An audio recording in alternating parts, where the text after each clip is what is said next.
You are watching your favorite channel, The Golden Institute. Now we learn English grammar on the topic articles. Articles a an तथा the को articles कहा जाता है। Modern English grammar में articles को determiners कहा जाता है। So we say that articles are members of a group of words called determiners that are used before nouns. Articles के दो भेद होते हैं। पहला डेफिनिट आर्टिकल द, दूसरा इंडेफिनिट आर्टिकल ए और an. Example, this is a girl, indefinite article. It is an egg, indefinite article. That is the pen I want. यहाँ ये डेफिनिट आर्टिकल हुआ। यहाँ हम जानेंगे कि ए और एन का शाब्दिक अर्थ एक या कोई होता है। द का उच्चारण करने का तरीका, अगर कॉन्सोनेंट से शुरू होने वाले शब्द के पहले THE हो तो उसे द पढ़ा जाता है। जैसे दिस इज द बॉय। अगर शब्द वॉवेल से शुरू हो तो शब्द के पहले जब THE आता है तो उसे दी पढ़ा जाता है। अगर THE के बाद आने वाले शब्द पर हम जोर देना चाहते हों तो THE का उच्चारण दी होता है, चाहे वह शब्द कॉन्सोनेंट से ही शुरू क्यों ना हो। जैसे this is the boy who broke my window. अब हम जानेंगे कि आर्टिकल्स का पोजीशन कहाँ होता है। पहला, आर्टिकल्स का प्रयोग नाउन के ठीक पहले होता है। जैसे he is a boy, here is an umbrella. यहाँ ए और एन का प्रयोग नाउन के ठीक पहले किया गया है। दूसरा स्थिति, अगर नाउन के पहले कोई adjective good, bad, old, new etcetera आए तो आर्टिकल हमेशा एडजेक्टिव के पहले लगेगा। जैसे Ram is a good boy. यहाँ गुड एडजेक्टिव है, इसके ठीक पहले ए का प्रयोग किया गया है। उसी तरह he is an old man. यहाँ ओल्ड एडजेक्टिव हुआ, इसके ठीक पहले ए एन का प्रयोग किया गया। यदि नाउन के पहले एडजेक्टिव एडजेक्टिव रहे तथा उसके ठीक पहले एडवर्ब हो तो हमें एडवर्ब के पहले एडजेक्टिव का प्रयोग करना चाहिए।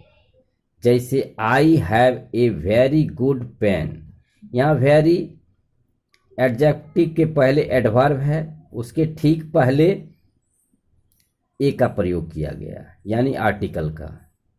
दूसरा example, that is a very old school. यहाँ भी उसी तरह की स्थिति है कि वेरी यानी एडवर्ब के ठीक पहले ए का प्रयोग किया गया, जबकि एडवर्ब और एडजेक्टिव दोनों उपस्थित थे। चौथा, हमें हमेशा ध्यान में रखना चाहिए कि all, both, such, double, half इत्यादि के बाद आर्टिकल का प्रयोग करना है। जैसे give me half the amount. दूसरा, all the boys are bore. पांचवा स्थिति, हाउ, सो, टू के बाद यदि एडजेक्टिव आवे तो आर्टिकल का प्रयोग एडजेक्टिव के बाद तथा नाउन के पहले करना चाहिए। जैसे हाउ फाइन ए डे। अब हम जानेंगे यूज ऑफ आर्टिकल्स। आर्टिकल्स का प्रयोग नाउन के ठीक पहले किया जाता है। जैसे गोपी हैज ए हैट। ए और एन का प्रयोग हमेशा सिंगुलर काउंटेबल नाउन के पहले किया जाता है। जैसे राम हैज ए डॉल, यहाँ डॉल सिंगुलर और काउंटेबल नाउन है। द का प्रयोग काउंटेबल तथा अनकाउंटेबल दोनों ही नाउन के पहले किया जाता है। जैसे the tiger is wild animal, the coal is black, the honey is sweet. अब हम जानेंगे कि ए और एन का यूज हम किस तरह से करते हैं। ए और एन का प्रयोग सिंगुलर काउंटेबल नाउन के ठीक पहले अवश्य होता है।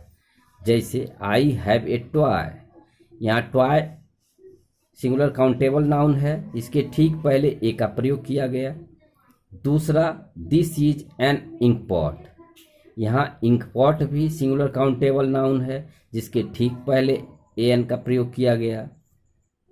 दूसरा स्थिति, यदि सिंगुलर काउंटेबल नाउन किसी कॉन्सोनेंट से शुरू हो तो उसके पहले ए का प्रयोग किया जाता है। जैसे आई हैव ए पेन, यहाँ पेन सिंगुलर काउंटेबल नाउन है और यह कॉन्सोनेंट से शुरू होता है, इसलिए इसके ठीक पहले ए का प्रयोग किया गया। उसी तरह से दिस इज ए डॉल, यदि सिंगुलर काउंटेबल नाउन किसी वॉवेल से शुरू हो तो उसके पहले ए एन का प्रयोग किया जाता है। Example, this is an egg, यहाँ एग सिंगुलर काउंटेबल नाउन है और यह वॉवेल साउंड ई से शुरू होता है, इसलिए इसके ठीक पहले ए एन का प्रयोग किया गया। ठीक उसी प्रकार दैट इज एन आउल, जब कोई सिंगुलर काउंटेबल नाउन एच से शुरू हो और उस एच का उच्चारण हो तो उसके पहले ए लगता है। जैसे a horse, a husband, a helicopter. लेकिन यदि कोई सिंगुलर काउंटेबल नाउन एच से शुरू हो लेकिन उसका उच्चारण एच ना हो, अर्थात एच साइलेंट हो, तो उसके पहले ए एन लगता है। जैसे an hour, an honest, an honour.